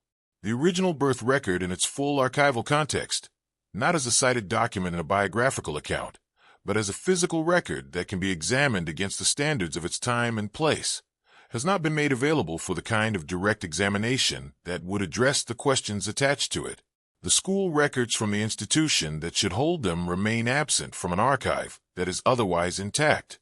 The family registration documents from the disputed period have not appeared in the location where they would be expected. These are the documents that would matter most. Their absence does not mean the official account is wrong, but it does mean that the official account cannot be confirmed in the ways that would matter most. And the distinction between an account that has not been disproven and an account that has been independently confirmed is one that the current state of the evidence requires to be maintained. Some believe that additional archival research, conducted with more resources and more access than has been available to researchers working on this question so far, would eventually locate the missing documents or provide evidence sufficient to resolve the central questions in one direction or the other. They point to cases in which historical questions of similar character were eventually settled by archival discoveries that occurred decades after the questions were first raised. The record is large. Archives are incompletely cataloged. Documents turn up in unexpected places. The absence of resolution so far does not mean resolution is impossible. Others are less optimistic. They note that the searches conducted to date have been thorough in the areas most likely to yield relevant material, and that the probability of significant new discoveries decreases with each successive examination that returns without them. They suggest that the question may be one of those historical puzzles that remains genuinely open not because the evidence exists somewhere and hasn't been found, but because the evidence that would resolve it no longer exists in recoverable form, if it ever existed in the form that would be needed. Both positions are reasonable. Neither can be confirmed, and the uncertainty about whether resolution is eventually possible is itself a form of the larger uncertainty that runs through the entire examination. What is left, after following the record as carefully as it can be followed, is an incomplete picture, the shape of a history, an outline of a childhood, a family, an early life, that has enough detail to be recognizable, but not enough to be read with the confidence that the official account projects. A picture that may be largely accurate, that may be partially accurate in some areas, and less accurate in others, that may contain elements that were constructed to fill gaps rather than documented from contemporaneous evidence. The record cannot distinguish between these possibilities with the evidence currently available. However, the timeline does not fully match what a confirmed and independently verified record would look like. That observation can be made with confidence. It is not a conclusion about what happened. It is a description of the current state of the evidence. And the current state of the evidence is one of genuine, sustained, and unresolved uncertainty about some of the most foundational elements of her documented early life. The official account may be accurate. This possibility has never been excluded by the examination, and it should not be excluded now. The inconsistencies and gaps that have been identified are consistent with an accurate account that happens to have been poorly preserved and incompletely documented. That remains a genuine possibility. It has not been eliminated, but it has also not been confirmed. And that asymmetry between a possibility that remains open and a confirmation that has not been achieved is the honest summary of where the examination stands. The record does not say what it would need to say to close the question. The documents that would say it have not been located. The official account continues without engaging with the questions surrounding it.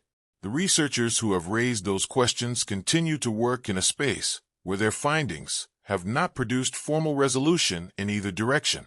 And the mystery of what her childhood records actually show, what the timeline really was, what the foundational documents originally recorded, what happened in the periods that are most thinly documented and most resistant to verification, remains exactly where it has been throughout this entire examination. Present, clearly defined, honestly unresolved. The question that opened this investigation is the question that closes it, not because the examination failed to find anything, but because what it found was the true shape of the uncertainty. And that uncertainty, examined carefully and described honestly, does not resolve into an answer. It remains open, and it will remain open until evidence emerges that the current record cannot provide. Extend Crow Chapter 4:35 a.m. There is a particular kind of ending that investigations sometimes reach. Not a conclusion in the traditional sense. Not a moment where the evidence finally points clearly in one direction, and the question that drove the entire examination finds its answer. But a different kind of ending, quieter, less satisfying, and in many ways more honest.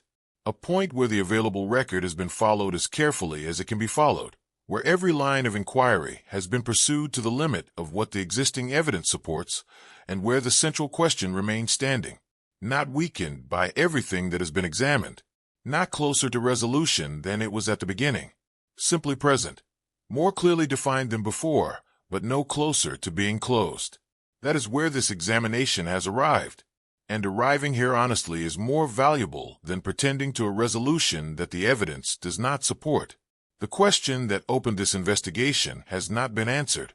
That needs to be stated directly, because the length and care of the examination that preceded this point might create the impression that answers were found along the way. Some things were clarified. Some elements of the record were examined with more precision than they had been before. The shape of the uncertainty was mapped more carefully than it had been at the outset. But the central question, what actually happened in her childhood? And why does the documented version of it contain gaps and inconsistencies that have not been explained? Remains open. The examination produced a clearer understanding of the question. It did not produce an answer to it. Something about her childhood records doesn't match the timeline. That statement can now be made with considerably more specificity than it could at the beginning. The inconsistencies that were initially observed in general terms have been identified in concrete detail. Specific documents, specific periods, specific types of records, where the pattern of absence and contradiction is most pronounced. The gaps that were initially described as a general feature of the foundational record have been located precisely in archives that are otherwise reasonably intact, at points that are structural rather than peripheral to the official account. And the pattern of uncertainty clustering around the claims most central to the official timeline has been traced carefully enough to establish that it is not random. It follows a shape. It concentrates where it would need to concentrate if the foundational elements of the official account were the ones most resistant to independent verification. These observations can be made with confidence. They are supported by the examination that has been conducted.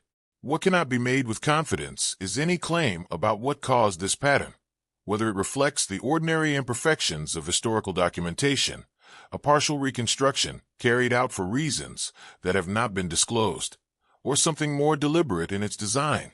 The evidence identifies the pattern. It does not explain it. And that gap between observation and explanation is where the question lives, unresolved.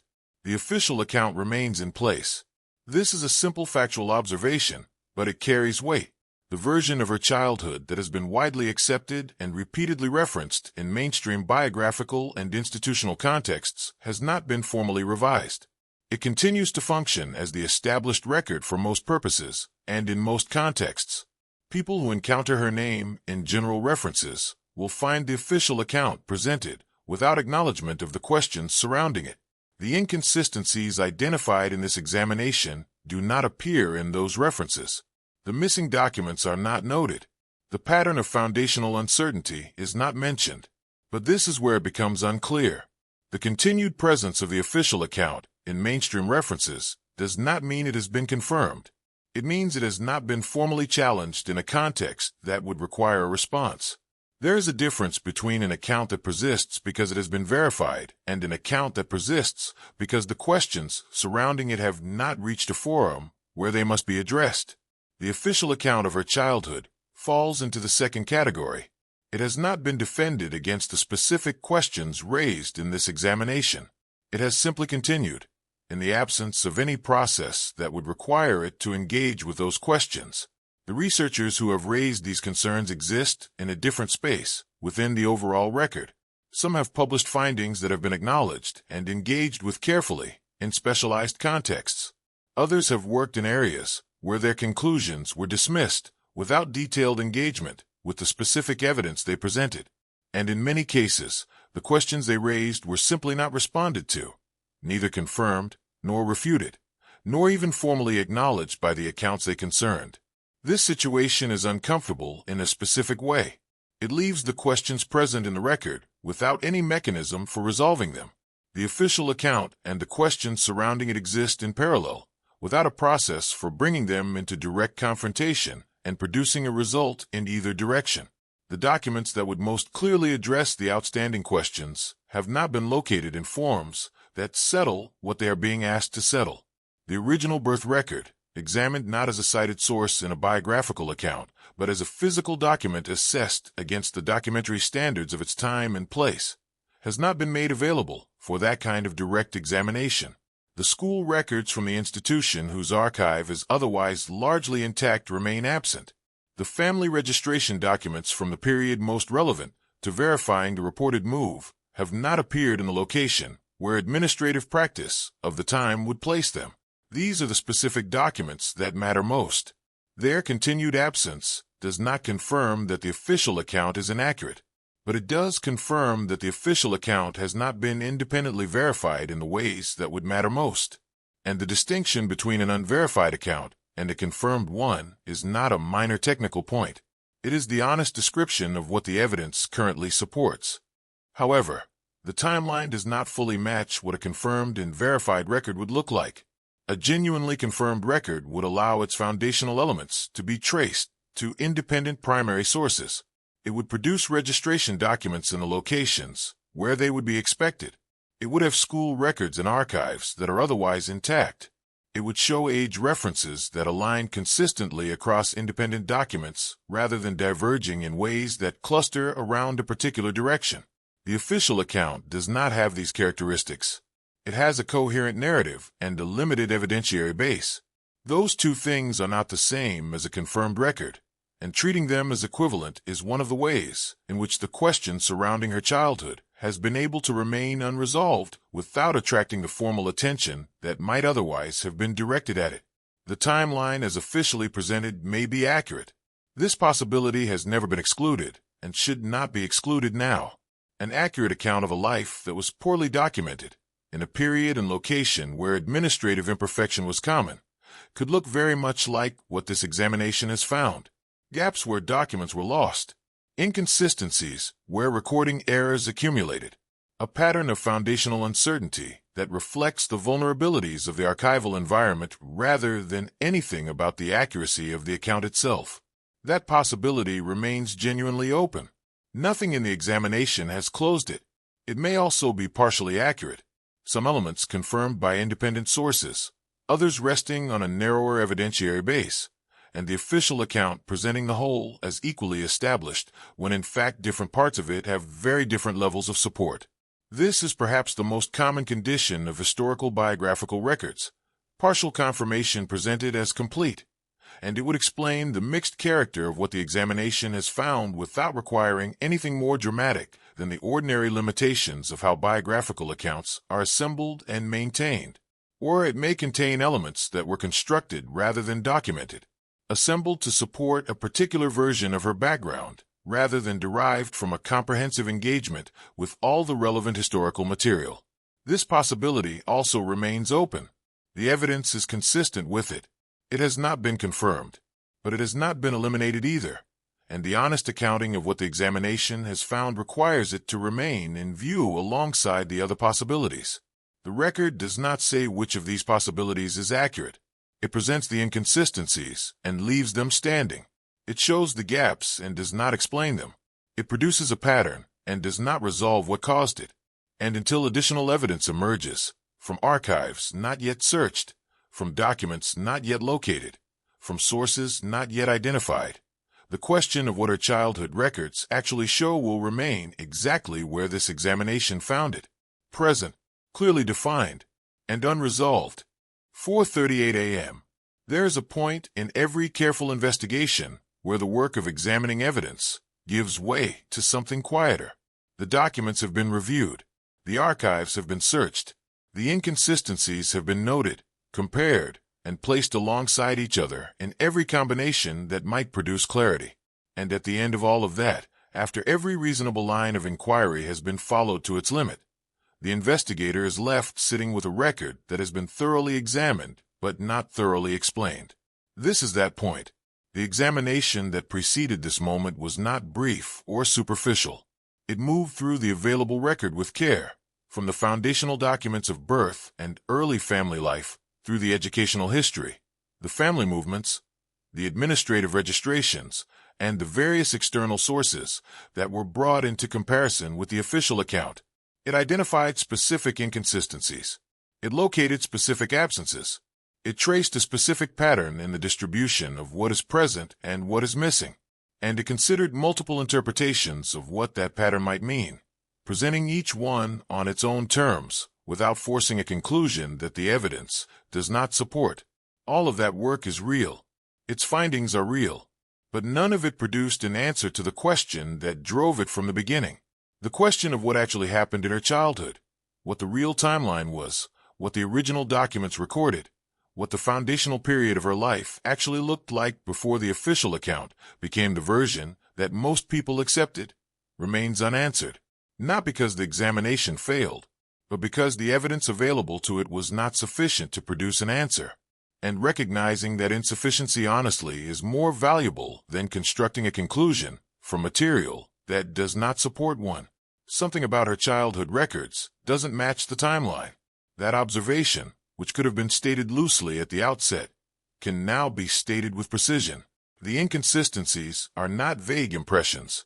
They are specific misalignments between the official account and external documents that have no connection to it and no reason to diverge from an accurate history. Age references that point in a consistent direction away from the officially stated birth year, across multiple independent documents from different periods and contexts. A location discrepancy that places the family somewhere other than where the official account says they were, during a period that is already the most thinly documented stretch of the official timeline. A school record absent from an archive that is otherwise largely intact. A family registration missing from a location where the official account places the family's arrival. Each of these findings was examined individually. Each was considered against the most generous available explanations. And each, when considered alongside the others rather than in isolation, contributes to a pattern that those generous explanations do not fully account for. The pattern is real. Its character, concentrated at foundational points, selective in what is missing, resistant to the kind of explanation that would apply equally to peripheral records, has been established through the examination. What the pattern means is the part that remains open. The official account has not changed as a result of the questions raised. It continues to appear in references to her history with the same confidence it has always projected. The biographical summaries that draw on it do not note the inconsistencies. The institutional references the Claude I from material that does not support one. Something about her childhood records doesn't match the timeline. That observation, which could have been stated loosely at the outset, can now be stated with precision. The inconsistencies are not vague impressions.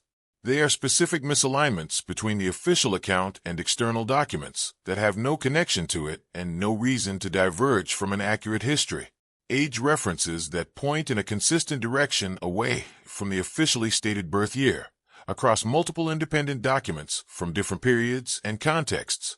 A location discrepancy that places the family somewhere other than where the official account says they were, during a period that is already the most thinly documented stretch of the official timeline. A school record absent from an archive that is otherwise largely intact. A family registration missing from a location where the official account places the family's arrival. Each of these findings was examined individually. Each was considered against the most generous available explanations. And each, when considered alongside the others rather than in isolation, contributes to a pattern that those generous explanations do not fully account for. The pattern is real. Its character, concentrated at foundational points, selective in what is missing, resistant to the kind of explanation that would apply equally to peripheral records, has been established through the examination. What the pattern means is the part that remains open. The official account has not changed as a result of the questions raised. It continues to appear in references to her history with the same confidence it has always projected. The biographical summaries that draw on it do not note the inconsistencies. The institutional references that assume its accuracy do not acknowledge the gaps.